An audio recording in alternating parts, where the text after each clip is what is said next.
오늘 개각 얘기 지금 계속 얘기가 나오는데 일단 오늘 4군데 정도 나올 것 같고 차례로 뭐 10명 안팎의 장관급이 바뀌는 걸로 알려져 있어요 지금. 근데 이 정도면 중폭 이상? 한 대폭까지는 아니더라도 중폭 이상 요 정도라고 볼 수 있을 것 같고 어떻게 보면 이제 사실상 윤석열 정부 2기 셈인데 총선 출마? 국정쇄신? 뭐 어떻게 의미를 봐야 될까요? 그 총선용이죠. 예, 당에서도 이거는 출마자들 정리하는 용이라고 얘기를 하고 있고요. 사실 예정된 수순입니다. 뭐 워낙 추석 이후부터 뭐 개각 얘기가 있었고 뭐 이제 원포인트로 몇 명 하기도 했지만 이번처럼 아마 6, 7곳 정도 될 거라 그래요. 뭐 정치권 관계자들의 얘기를 종합을 해보면. 그래서 생각보다 조금 커질 수는 있는데 그것은 이제 출마자들을 정리하다 보니까 생기는 일인데 어찌됐든 제가 오늘 보니까 가장 사람들한테 관심을 끌었던 바로 법무부 장관 한동훈 장관의 경우에는 오늘 안 한다. 그리고 연말에 원포인트로 교체한다는 건데 그래서 왜 그렇게 합니까? 왜 한동훈 장관만 빼고 그렇게 합니까? 라고 물었더니 한동훈 장관 특별하잖아요. 한동훈 장관 우리 돋보여야 되거든요. 내년 선거에 있어서 한동훈 장관이 국민의힘의 중요한 위치를 점하게 될 예정이기 때문에 한동훈 장관만의 특별한 레드카펫이 필요하다. 그래서 이렇게 뭉태기 이런 표현합니다. 죄송합니다. 이건 제 표현이 아니고요. 예, 그 여권 관계자의 표현이에요. 관계자에 따르면 제 얘기 아닙니다. 뭉태기에 한동훈은 끼일 수가 없다. 왜? 한동훈은 특별하니까. 등판 시점 자체를 그렇습니다. 좀 다르게 해야 된다. 독특하게. 왜냐하면 한동훈만 돋보여야 되니까. 그래서 이번에 인사를 여권에서는 어떻게 표현하냐면 뭉태기 개각. 이렇게 표현을 한꺼번에 뭉쳐서 이렇게 보낸다라는 차원에서 얘기를 하고 있고요. 그러니까 특별한 의미를 담기보다는 내년 총선 출마자들을 이렇게 뺀 자리에 누구. 근데 또 정치인을 넣을 수는 없으니까 비정치인, 관료 출신 뭐 이런 분들이 대개 임명이 될 걸로 이렇게 보이는데요. 벌써부터 그래서 관리형 내각이다 이런 얘기가 나오는군요. 예, 언론에서는 이제 그렇게 얘기하는데 일단 이제 기재부 같은 경우에는 최상목 전 대통령실 경제수석이 이동한다는 것은 이미 오래된 소문이고 아마도 이제 그렇게 될 가능성이 높고요. 그리고 추경호 부총리가 출마해야 되니까 뭐 이거는 그렇게 바뀌는 거라고 생각을 하고 그다음에 이제 박진 장관 같은 경우에 굉장히 궁금했어요. 왜냐하면 그 박진 장관의 경우에는 지난 5월부터 나는 빠지고 싶다. 제발 날 좀 빼줘. 나 나가서 정치해야 돼. 이런 얘기를 여권뿐만 아니라 야권 관계자들에게도 직접 박진 장관이 외통위원들한테 해서 제가 다 알 정도니까 얼마나 소문이 많이 난 얘기겠습니까? 안 빠진다. 네, 외교부 장관 계속 간다. 왜냐하면 특별하게 빼고 늘 사람이 없다는 얘기도 있고요. 박진 장관을 어디 보낼 때가 마땅치가 않다. 그래서 스테이 가능성이 높다는 얘기가 나옵니다. 뭐 이래놓고 할 수도 있는데 지금 상황으로서는 제가 지금 몇 시입니까? 12시 40분 현재 확인한 내용은 그렇습니다. 그래서 박진 장관은 사실 지난 5월 달에 있었던 한미일 정상회담 이후 요거 끝나면 그만두겠어라는 얘기가 계속되고 있는데 아마도 안 바뀔 것 같다라는 얘기가 나오고 있고요. 그리고 지금 그 이영 중소벤처기업부 장관의 경우에도 빠지기를 좀 희망을 하는 것 같아요.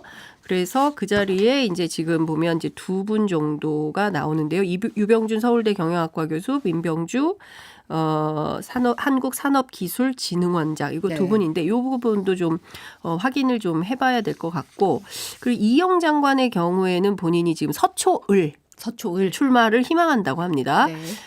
안 될 거다.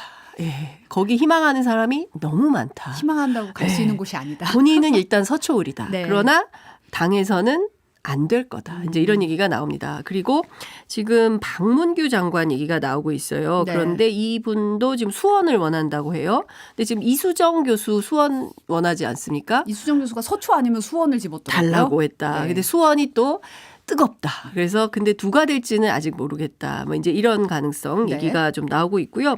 그다음에 해수부 같은 경우에는 송상근 전 해수부 차관 또는 선장 출신으로 알려진 김인현 고대 법학전문대학원 교수 이 2분 가운데 한 분이 될 가능성이 높다라는 언론의 관측이 나오고 있는데 특별한 관심은 못 끌고 있다. 이제 이런 얘기가 나오고 있습니다. 네. 그리고 관심 끄는 분 한 분이 있는데 바로 장미란 문체부 2차관. 이분이 그러니까. 아마도 더불어민주당 안민석 의원을 잡으러 경기 오산에 출마할 가능성이 높다. 그러니까 총선 차출된다는 얘기죠. 그렇습니다. 그래서 후임에는 이영표 전 대한축구협회 부회장이 뭐 검증 절차를 밟고 있다라는 보도가 나오는데요. 오산 가능성은 거의 없다. 오산 가능성. 예, 오산은 안 가고 아마도 비례로 갈 가능성이 높다라는 얘기가 나옵니다. 예, 그러니까 전반적으로 종합을 해보면 제가 쭉 설명을 드린 것처럼 이번에 개각은 내가 해수부 장관을 맡아서 중소기업 벤처산업부 중소벤처기업부 장관을 맡아서 또는 뭐 기재부 장관을 맡아서 이 분야에 대한 전문성을 가지고 세게 한번 역할을 해보는 내각의 일원으로서 해보겠다라는 거라기보다는 총선에 나가야 되는 사람들 추려내고 남은 자리에 들어가는 방식이 될 것 같다는 것이고요. 벌써부터 인사청문 과정이 상당히 난항이 예상된다. 누가 오든지 간에 이제 이런 얘기들이 나오고 있고요. 이런 방식으로 인사를 하는 것이 옳으냐에 대한 비판도 나오고 있습니다. 사실 이제 이동관 위원장이 이제 네. 전격 사퇴하면서 네. 공석이 된 이 후임 자리에 누가 올 것이냐. 네. 하마평이 엄청 무성했거든요. 네. 근데 이제 김홍일 권익위원장이 내정됐다는 보도가 나왔어요. 아닙니다. 오늘 아침에 두 개의 언론이 두 사람을 지목했습니다. 예, 조선일보는 이상인 현 부위원장이 위원장으로 갈 것이다. 판사 출신. 예. 네. 그다음에 중앙일보는 일면머리에 김홍일 국민권익위원장이 내정됐다는 보도를 했습니다. 네. 자, 두 개의 언론 중에 누가 맞을 것이냐. 오후 2시 이후에 이제 개각 사인이 땅 터지면 이제 그때 누가 이겼는지 확인할 수 있는데 확인할 수 있겠네요. 그 전에 네. 조선일보가 기사를 내렸습니다. 네. 신문에는 박혀 있습니다. 그런데 온라인판에서 기사, 네. 지금 검색해 보세요. 조선일보 들어가서 검색을 해보시면 그 기사가 빠졌다. 왜 빠졌을까? 틀렸으니까 뺐다. 기사를 내리지 않습니다. 조선일보가 어떤 회사냐면요. 누굽니까? 현송월. 북한의 현송월 그 단장이 뭐 숙청됐다는 뭐 별의별 정말 흉악한 소문을 계속 보도를 한 내용을 오보임으로 나중에 이제 사과를 했습니다만 끝까지 안 내렸어요. 현송월 단장이 강릉에 와서 기차 타고 지나갈 때까지도 그 기사 안 내렸던 그런 회사인데 이 기사를 내렸다. 이 기사를 내렸다는 것은 본인들이 틀렸다는 것을 자임하는 것이다. 이제 이렇게 기자들이 해석을 하고 있는데 여하튼 중요한 포인트는 이상인 부위원장 그럼 왜 그랬을까? 이제 요 대목 아니겠습니까? 네. 그래서 제가 취재를 해봤더니 판사 출신이라고 말씀하신 것처럼 이분이 판사 출신이어서 방통위가 원래는 5인 합의제 행정기관입니다. 그렇죠. 그런데 지금 대통령목 둘만 들어가 있어요. 이동관 위원장, 이상인 부위원장. 그러니까 국회 추천목 3명은 지금 임명이 안 된 상태고 심지어 최민희 전 내정자네요. 7개월 7일째 임명장을 대통령이 주지를 않아가지고 일을 못하다가 결국 내정자 신분에서 사퇴를 한 이런 상황이었고 이 문제를 처리하지 않으면 민주당은 절대로 국회목 추천하지 않겠다라는 기조를 유지하고 있기 때문에 지금 상황에서 예컨대 이상인 위원장이 들어가고 부위원장으로 또 누가 오고 그래서 또 탄핵이 되고 이렇게 됐을 때 이 절차에 대한 문제. 판사 출신이기 때문에 이 절차에 대한 문제, 이 절차적 하자에 대해서 굉장히 중대하게 보고 있다는 거예요. 그래서 나 안 해. 안 들어가. 계속 고사를 하고 있다는 거예요. 그러니까 정부 차원에서는 지금 하루 1시가 바쁘고 방통위원장 여권 관계자가 뭐라고 얘기를 했냐면요.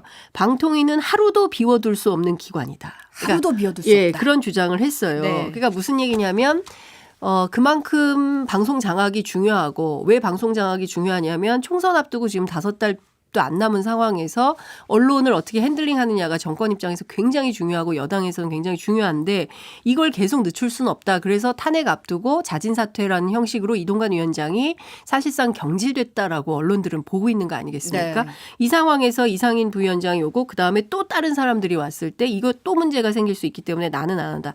그래서 그러면 누구를 해야 되냐 고민하다가 대통령이 직접 설득했다는 거예요. 중앙일보 보도에 따르면 원래 누구냐면은 김홍일 지금 국민권익위원장이 법무장관 1순위로 검토됐던 분이거든요. 그런 얘기가 나왔죠. 한동훈 빠진 자리에 김홍일 간다. 이게 언론의 정석이었는데 이분이 갑자기 방통위원장 대통령으로 이제 내정되게 된 상황이고 일단 오후의 상황은 봐야 되겠지만 뭐 여기서 갑자기 다른 분으로 뭐 김장겸, 이진숙 이렇게 갈 수도 있지만 지금 이 시점에서 말씀을 좀 드리자면 대통령이 직접 설득해서 김홍일 위원장도 원래는 저하다가 대통령의 주장 뭐 이렇게 부탁이라면 거절할 수 없는 거 아니냐 해서 들어가게 됐다라는 게 이제 중앙일보 오전 11시 35분 발 보도의 내용입니다.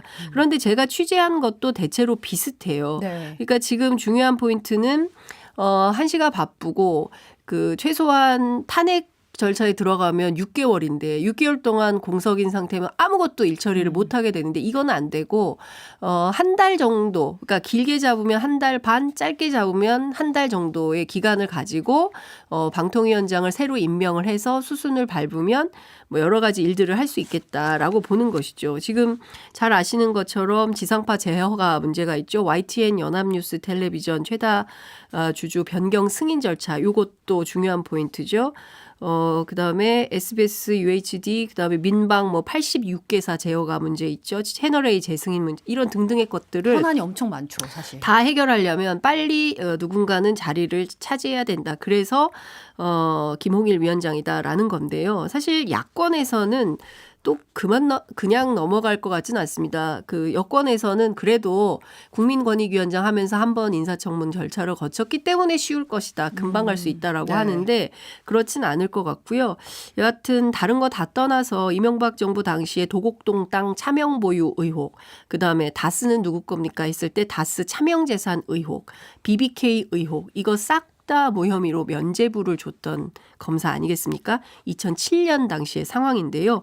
이후에 상당한 많은 변화가 있었고 결국 이명박 전 대통령 이 문제로 감옥 가지 않았습니까? 네. 그래서 이 문제에 대해서 그냥 넘어갈 거냐 상당한 혼란이 있을 것이다라는 전망이 있습니다. 어쨌든 윤 대통령 멘토 중에 한 명으로 꼽혔던 분이잖아요. 그렇죠. 윤석열 대통령 뭐 멘토기도 하고 뭐 이분 하여튼 뭐 검찰 시절에 그 별명도 많고요. 원칙주의자라는 얘기도 있고 강직하다는 얘기도 있고 그리고 대선 캠프에서 정치공작 진상규명 특위위원장으로도 활동을 했고 중요한 거는 윤석열 대통령의 멘토, 선배 이게 중요한 게 아니라 방송통신의 어떤 전문성이 조금이라도 있어야 되거든요. 근데 뭐 문재인 정부 때 한상혁 변호사는 무슨 방송통신의 전문가였어요. 이분 뭐 아무런 전문성 없지만 방송통신위원장 됐다라고 주장을 하지만 야권에서는 이분은 정통 검사 출신이고 특수통이고 뭐 윤석열 대통령의 멘토인 건 알겠지만 그렇다고 해서 이분이 방송통신 정책에 어떤 전문성이 있어서 이분이 갑자기 그것도 뭐 그냥 무슨 야인이었던 것도 아니고 지금 국민권익위원장으로 일을 하고 몇 달 되지도 않았는데 그러면 국민권익위는 또 어떻게 되는 거며 네. 그러면 국민권익위원장을 또 누군가로 떼어야 되는 상황이 되는 거 아닙니까? 이렇게 돌려막기 인사를 하는 게 맞냐 선거 앞두고 암만 선거가 중요하다고 하더라도 선거를 통해서 대통령의 당선이 됐고 그러면 총선도 중요하겠지만 그거보다는 더 중요한 게 뭐겠어요? 국정운영 아니겠습니까? 그러니까 국정운영의 기조에 맞춰져 있는 것이 아니라 모든 게 총선에 맞춰 있으면 이게 지금 정상적인 정부 작동이 되는 것이냐에 대해서 국민들이 의문부호를 찍고 있는 것이죠. 이번에 더불어민주당 얘기 좀 해볼게요. 네. 비명계 5선 의원이죠. 이상민 의원이 탈당을 선언했습니다. 입장문에서 이재명 대표 체제 이후에 이재명 사당, 개딸당으로 변질됐다고 비판을 했는데 이분 어디로 갈까요? 글쎄요. 제가 탈당 선언하고 바로 통화를 했는데요. 네. 뭐 이런 농담을 하더라고요. 한 달간의 이제 고민 끝에 본인의 입장을 밝히겠다라고 했더니 12월 1일이 딱 되니까 기자들이 계속 전화를 하더라는 거예요. 언제 탈당하실 거예요? 한 달. 한 달 됐는데 언제 탈당하실 거예요?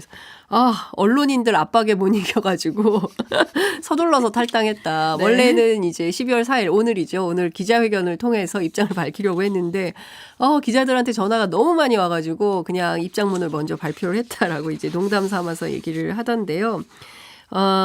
본인 고민이 되게 깊었던 것 같아요. 그리고 친명계 쪽에서 탈당 카드 너무 우려먹는 거 아니냐. 하려면 빨리 해라. 뭐 이제 이런 얘기도 있고 이재명 대표가 이상민 의원 만나서 설득할 가능성 없어요. 라는 얘기도 듣고 하면서 더 미뤄봐야 서로에게 큰 도움이 안 되겠다 싶어서 그냥 바로 결행을 했다라고 얘기를 했는데요. 일단은 무소속으로 남아서 상황을 좀 지켜보겠다고 하는데 재밌는 얘기를 하나 해주더라고요. 오늘 뭐 아무도 보도를 안 해서 아무한테도 얘기를 안 하셨는지는 잘 모르겠는데 저한테는 이런 얘기를 하셨어요. 탈당 선언을 딱 하니까 문자가 한 통 딱 도착을 했대요. 누구한테요? 홍준표 대구시장. 홍준표 대구시장이 탈당을 환영한다. 국민의힘으로 오면 따뜻하게 맞이하겠다. 따뜻하게 맞이하겠다. 예, 그래서 그러면 홍준표 시장에 이어서 국민의힘에서 뭐 탈당 환영한다 이런 뭐 러시가 있습니까? 어떻게 뭐 줄줄이 문자가 옵니까? 아니요. 그 한 통이에요? 네, 딱 한 통. 네, 홍준표 시장한테 딱 한 통 오고 네.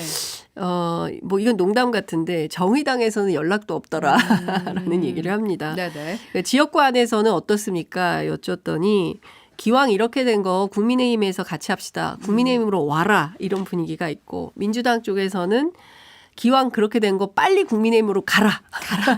와라. 그래서 예, 국민의힘을 놓고 양쪽에서 와라 가라 막 이렇게 얘기를 하고 있는데요. 상식의 정치를 하고 싶다라고 얘기를 하고 있습니다. 그런데 이분이 원래 민주당에서 했다가 국가보안법 폐지 투쟁을 열심히 했대요. 그러다가 18대 때 당이 상당히 어려워지니까 제일 먼저 자유선진당으로 갔던 분이다. 그래서 17대 때부터 이상민 의원과 함께했던 민주당의 다선 의원들은 당이 어려울 때 이익이 되는 방향, 개인의 이익이 되는 방향으로 선택을 했던 분이라서 이번 선택도 이상민다운 선택이네. 본인은 이제 뭐 그런 판단이 들었다고 이제 우원식 의원 같은 경우는 이제 그런 얘기를 하던데요. 열린우리당에서 이제 자유선진당 그렇죠. 갔다가 다시 민주당으로 온 케이스 이렇게 된 거죠. 근데 이제 본인은 이런 얘기를 해요. 지금 민주당의 현실은 국민의힘과 같습니다. 그래서 둘이 똑같은 말도 안 되는 정당이다. 그래서 두 당이 합당하고 본인은 상식의 정치를 할 수 있는 새로운 창당을 하고 싶다. 이런 얘기를 하는데요. 아마도 국민의힘으로 입당 가능성이 제일 높지 않을까라는 전망이 생기는데 이낙연 전 대표하고도 통화를 했다고 그래요. 그래서 이낙연 대표도 직접 연락을 했습니까? 탈당을 하니까 그랬더니 그게 아니고 당의 원로라서 본인이 먼저 이낙연 전 대표에게 연락을 했다고 하고요. 탈당 결심 이전에는 통화한 적이 없고 혹여라도 정치적으로 오해를 낳을까 봐 연락을 하지 않았는데 끝나고 난 다음에 이제 이낙연 전 대표에게 연락을 했더니 그동안 수고 많았다. 뭐 나 대신 싸워줘서 고맙다. 이런 얘기를 했다는 거예요. 그래서 이상민 의원은 가만히 있어봐. 나는 이낙연 전 대표를 위해서 싸운 게 아닌데 왜 해석이 이렇게 가지? 좀 이상한데 뭐 이런 생각을 하셨다면서 그러니까 좀 어쨌든 이제 한 사람의 탈당을 두고 이러저러한 많은 움직임과 흐름이 있는 것은 사실인데 중요한 것은 민주당의 본진이 이상민 의원의 탈당을 어떻게 해석하고 어떻게 받아들이느냐가 핵심인 것 같습니다. 그게 궁금해요. 그게 관전 포인트인데요. 네. 민주당 내부에서는 그렇게 큰 반향이 있는 것 같지는 않습니다. 원래 예정된 수순이다. 예, 그렇기도 하고 그 다음에 이제 소위 이제 비명계로 통칭되는 분들의 여러 갈래들이 있는데 이제 과거의 친노 그리고 또 친문 이렇게 사람 이름 앞에 뭐 이렇게 친자 붙여가지고 친박연대 이렇게 하는 것도 사실은 옳지는 않지만 뭐 쉽게 기자들이 하는 방식으로 통칭해서 설명을 하자면 그 소위 친노 친문 그룹의 정치인들 비명계이긴 하지만 이분들이 그렇게 덩어리로 움직일 생각이 없는 것 같아요. 연쇄 탈당으로 이어지지는 않을 것 같다. 그리고 이낙연 전 대표의 창당 움직임에 대해서도 글쎄 뭐 약간 이런 분위기여서 이상민 의원의 탈당이 다른 분들에게 어떤 나비 효과를 만들어서 연쇄 탈당으로 이어지고 당이 흔들리거나 이럴 분위기는 전혀 아니다. 이제 이런 상황입니다. 네. 하태경 의원이 이런 말을 했더라고요. 이상민 의원이 국민의힘에 박수 받으며 입당하기 위해서는 우리 당도 국민의힘도 크게 변해 있어야 한다. 이거 뭐 어떤 의미로 봐야 될까요? 변하면 좋죠.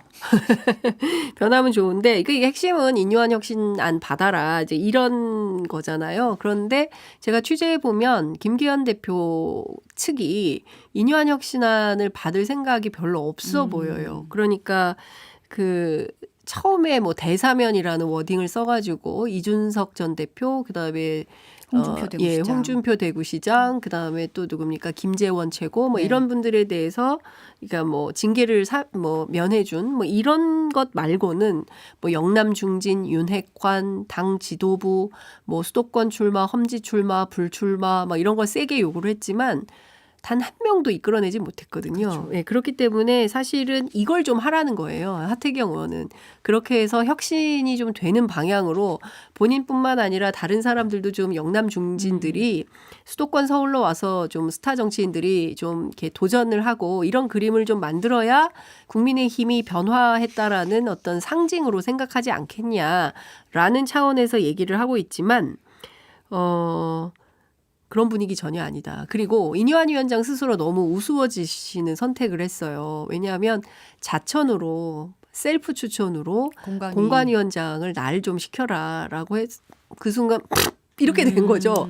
그래서 모든 사람들이 아이고야 도대체 암만 그래도 그렇지 정치를 희화화하는데 완전히 너무 선제적으로 열심히 하셨다라고 비판을 받고 있어서 아마도 인유한 혁신안에 대해서는 받지 않고 넘어가고 공관위도 이제 원래 이달에 하기로 했거든요. 네. 그래서 공관위원장을 세우고 그다음에 이제 인재 영입 계속하고 발표하고 있지 않습니까? 뭐 이렇게 가면서 사실상 인유한 혁신위는 빈손으로 조기 해체될 가능성이 높다. 이런 전망이 나옵니다. 안 그래도 이제 혁신위가 지난 30일에 당 지도부 중진 이제 친윤계 험지 출마 원래 권고안이었다가 이제 혁신 안으로 공식 의결을 했고 네. 오늘 안건으로 올릴 거다. 최고위원회에 보고할 거다. 이런 전망이 나왔는데 사실은 예상과 달리 보고가 안 됐어요. 네, 그렇기도 하고 그 대변인이 얘기도 했어요. 그러니까 혁신안하고 혁신위의 역할과 공관위의 역할은 전혀 다른 것인데 이거를 뒤섞어서 그렇게 결정할 리는 없다라고 얘기를 했는데 아마도 그 맥락의 일환으로 진행된 처리가 아닌가 싶습니다. 근데 이제 안건이 올라오지 않은 거 가지고도 솔직히 지도부랑 혁신이랑 좀 말이 엇갈리긴 하더라고요. 보니까. 그러니까 제가 언젠가 여기 다른 데였었나? 요새 국민의힘 취재하려면 진짜 품이 너무 많이 듭니다. 확인을 여러 갈래로 해야 되고요. 혁신위는 혁신위대로 또 확인을 해야 되고 그다음에 당 입장 혁신위에서 이렇게 하는데 당은 어떻게 생각해요? 라거나 당은 이런 입장인데 혁신위는 어떤 판단입니까? 항상 크로스 체크를 안 하면 오보를 하게 돼요. 그래서 품이 많이 든다. 빨리 좀 정리 좀 해줘라.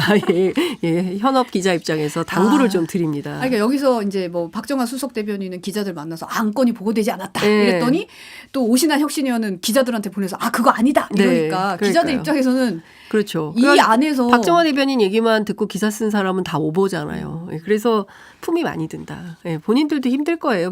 그런데 오래가지 않을 것 같습니다. 인유한 혁신위는 아마도 24일이 이제 종료일인데요. 네. 그 전에 조기 해산하지 않을까 생각되고 이제 중요한 포인트는 김기현 지도부는 그럼 오래 갈까?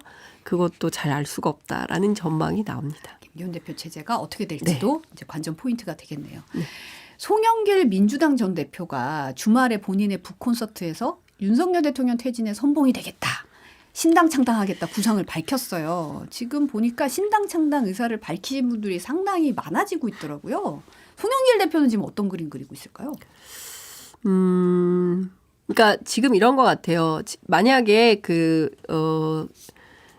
병립형으로 회귀를 하게 된다면 그러면 이게 비례위성정당 같은 게 만들어질 수가 없게 되잖아요. 그렇죠. 현실적으로. 그런데 지금 상황을 보면 민주당이 병립형으로 회귀하는 결정을 내리기는 어렵고 그렇게 되면 지금 상태에서 준연동형이라는 캡이 벗겨지면서 연동형 비례제로 이제 치르게 될 거고 연동형 비례제로 되면 국민의힘에서는 위성정당 우리는 당연히 만들 거야 라고 주장을 하고 있고 그럼 민주당은 어떻게 할 건데 왜냐하면 75명이나 되는 국회의원이 위성정당 방지법에 서명을 해놓은 터라. 네. 그러면 지금 지도부 빼고 어쩌고 하면 절반 정도가 우리 위성정당 하면 안 됩니다 라는 입장인 건데 그러면 위성정당 안 만들 거냐? 요거는 이제 별건으로 치더라도 공백이 생기는 거죠.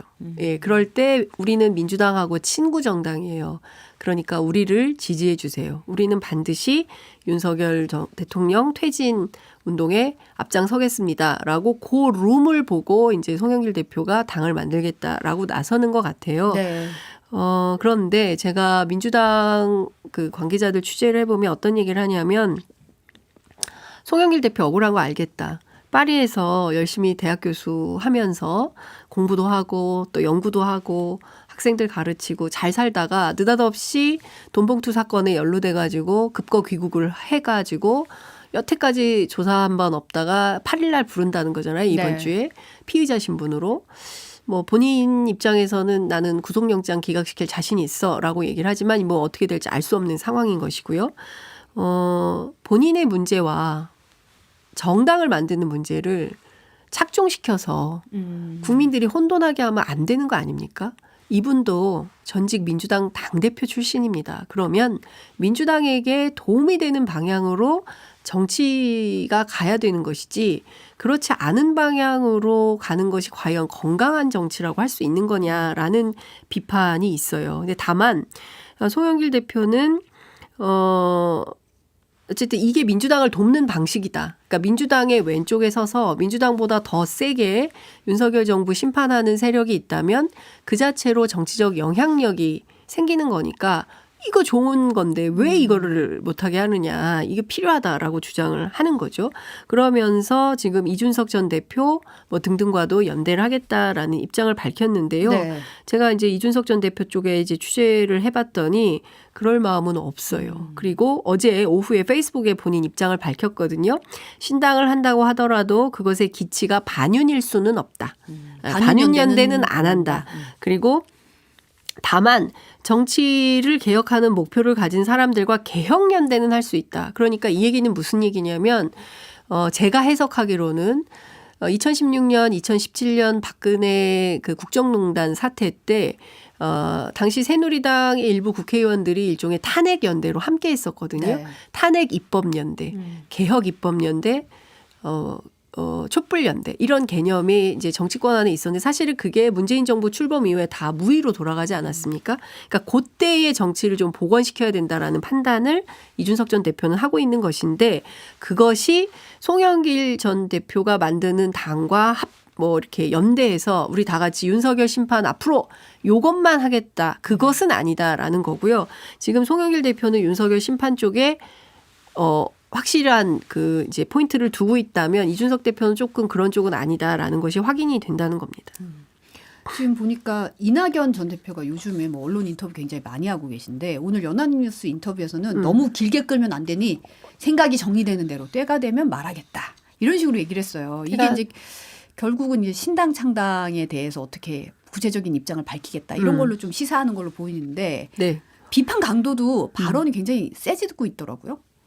근데 제가 이제 민주당 쪽에 물어봤어요. 이낙연 전 대표 이렇게 세게 하는데 민주당 어떻게 생각해요? 라고 물어보니까 제일 처음 나오는 얘기가 그분 민주당에서 국회의원 4번인가 5번 하고 총리하고 대표까지 하신 분 아닌가요?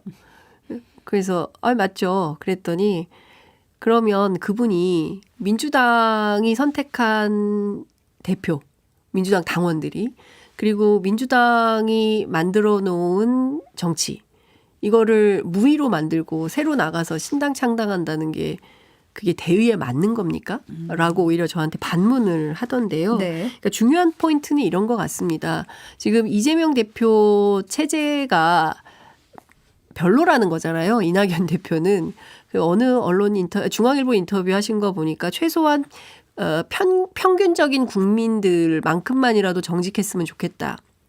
이런 이제 입장을 밝혔던데 이것은 이재명 대표가 정직하지 않다라는 얘기를 하고 있는 건데 과연 이게 옳은 거냐. 그러니까 과거에 그 경선 때 그 이낙연 대표 캠프에서 일했던 분들도 그걸로 끝났고 이제 좋은 원로 좋은 선배 이렇게 남는 게 맞다라고 말을 하고 있음에도 불구하고 계속 이렇게 주장을 하는 것은 뭐냐 그러면 의도가 라고 물었을 때 당내에서 어떻게 해석을 하고 있냐면 이낙연 전 대표와 가까운 분들 공천 보장해줘라.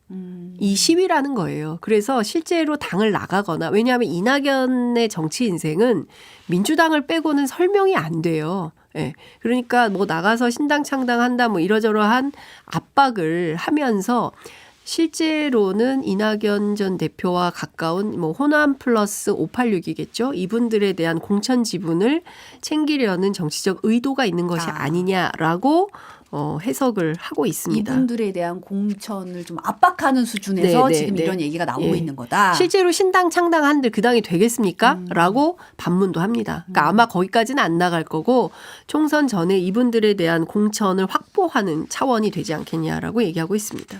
근데 이분이 이제 정세균 뭐 김부겸 전 총리와 연대에 나설 거다. 이분들 이제 다 만나고 다닌다, 만났다 뭐 이런 얘기가 나오잖아요. 아니 뭐 만날 수야 있죠. 그런데 잘 생각해 보세요. 이낙연 전 대표, 정세균 전 총리, 김부겸 전 총리 싹 다 문재인 정부 때 총리를 했던 분이에요. 그러면 문재인 정부 시절에 총리를 했던 3인의 총리가 전직 총리 셋이 그러면 민주당을 흔들어 가지고 뭐 분열을 했을 때 그 분열의 후과나 효과는 누가 가져가는 거죠? 그랬을 때 그게 와 진짜 잘하고 있어요 라고 민주당 지지자들에게 박수 받을 일일까요? 그리고 두 번째 문재인 대통령이 여러분 너무 잘하십니다 이렇게 칭찬할까요? 그거 아니다라고 보고 있고요. 이미 명문정당임을 선언했다 민주당은. 그래서 문재인과 그다음에 이재명 두 분이 함께하는 정당으로 규정을 했음에도 불구하고 계속 이렇게 얘기하는 것은 정치적으로 너무 오버하는 거 아니냐라는 분석을 하고 있고요. 또 한 측면에서는 정세균 전 총리는 지금 노무현 재단 이사장인데 그런 정치적 선택을 할 수 있을까에 대한 의문 부호가 있고 그다음에 김부겸 전 총리 같은 경우에는 정말 정치를 할 요량이라면 양평에서 은퇴했다고 하지 말고 차라리 대구로 출마하시라라고 얘기를 하고 있습니다. 이런 이제 주류 민주당 현재 주류에서는 이제 이런 얘기를 하고 있고요. 더 중요한 거는 정세균 전 총리나 김부겸 전 총리의 경우에는 선거제도 개편과 관련해서 병리평으로 돌아가면 안 된다라고 해서 원포인트로 말씀을 하는 거지 이낙연 신당에 내가 함께 할 거예요. 우리 신당 차려서 다 같이 나갑시다. 이재명 반대. 이거는 아니라는 거죠. 그러니까 기자들이 쉽게 묶어서 이낙연, 정세균, 김부겸, 연대설 이렇게 보도를 하고 있지만 내밀한 내막을 따져보면 그 행간의 발언의 행간의 의미는 다 제각각이다. 그러니까 이렇게 묶어서 연대한다라고 보도할 일은 아니다라고 생각합니다. 그 아까 이준석 전 대표 얘기가 나왔는데 뭐 이러면 오늘부터 친당으로 출마할 총선 예비 후보 모집 착수할 거다. 뭐 구글 폼으로 받겠다. 뭐 이런 얘기가 나왔어요. 네. 뭐 하겠죠. 예. 뭐 시작했는지는 모르겠습니다만 아마 할 거라고 생각이 되고요. 이준석 전 대표는 이미 5만 명의 지지자를 모았잖아요. 네. 그래서 이 5만 명의 지지자로 뭘 할 거냐라고 물어봤더니 신당이죠. 뭐 할 거냐? 네, 뭐 하겠어요. 신당이죠. 그러니까 이 5만 명의 그 지지자 그룹이 지금은 이제 국민의힘이 있기 때문에 그런 얘기를 할 수가 없지만 12월 27일 예정된 수순으로 보자면 신당 창당 선언과 탈당을 하겠죠. 그리고 탈당할 수밖에 없는 이유를 설명을 하겠죠. 그리고 나서 신당으로 전환하면 이분이들이 바로 다 예비 당원으로 그리고 또 창당을 하면 창당 뭐 발기인 뭐 혹은 뭐 또 뭡니까 그 당원으로 입당하지 않겠냐라고 얘기하고 있기 때문에 뭐 그런 차원에서 좀 봐야 될 것 같고요. 총선 예비 후보의 경우에도 이준석 전 대표는 비례정당은 하지 않겠다라고 이미 선언을 했습니다. 네. 그러니까 비례정당이 아니면 지역구에도 후보를 내야 되는데 그 지역구에 나갈 사람이 5손가락은 넘는다라는 게 천하람 순천갑 당협위원장의 전언이었어요. 그러면 5손가락은 넘는다. 그렇죠. 그럼 5 플러스 알파인데 그러면 최소 어디에서는 뭐 열성 얘기도 했어요. 그런데 이게 국민의힘에서 다 나올지 아니면 민주당 비명계에서 나올지 그다음에 이제 총선 공천 과정에서 어떤 변화가 생길지 그중에서 누가 이준석 신당에 합류하게 될지 현재로서는 알 수 없지만 요 그림을 그리고 움직이는 것은 맞다. 여기에서 뭐 다시 돌아가서 뭐 국민의힘에서 뭘 맡거나 뭐 이럴 가능성은 없지 않을까 이런 전망을 해봅니다. 근데 구글 폼 통해서 받겠다는 게 좀 재밌긴 했어요. 근데 이준석 대표 그 얘기를 하더라고요. 그러니까 좀 새로운 정치 실험 본인이 돈 안 드는 정치를 했었기 때문에 그런 차원에서 해보고 싶다는 거예요. 그러니까 온라인 정당. 을 이제 염두에 두고 있는 것 같아요. 그러니까 오프라인 하려면 사람 만나야 되죠. 밥 먹어야 되죠. 커피값 써야 되죠. 뭐 사무실 내야 되죠. 막 이렇게 비용이 많이 들잖아요. 그래서 그런 비용이 안 드는 즉 저비용 고효율 온라인 플랫폼. 비대면. 그렇죠. 비대면. 코로나19. 그러니까 뭐냐면, 그러니까 저는 이런 생각은 들더라고요. 그러니까 그 젊은 층들은 온라인에 훨씬 더 익숙하잖아요. 그렇죠. 그러니까 저희들은 신문을 봐야 되고 면면에 어떻게 썼고 대면 관계를 그렇죠. 해야 되죠. 대면 관계를 해야 되고 누구 취재하려면 만나서 커피를 마셔야 되고. 근데 이분들은 그게 아니라 뭐 카톡으로 얘기하고 텔레그램으로 얘기하고 구글로 얘기하고 줌으로 회의하고 뭐 이런 세대잖아요. 네. 그러니까 그런 세대에 맞는 새로운 형식의 플랫폼 정당이 나오지 않을까. 그런 움직임으로 보이더라고요. 저도 뭐 취재해 보니까 그래요. 예. 오늘 여기까지 듣겠습니다. 여의도 인사이드 장윤선 기자였습니다. 오늘 감사합니다. 네, 감사합니다.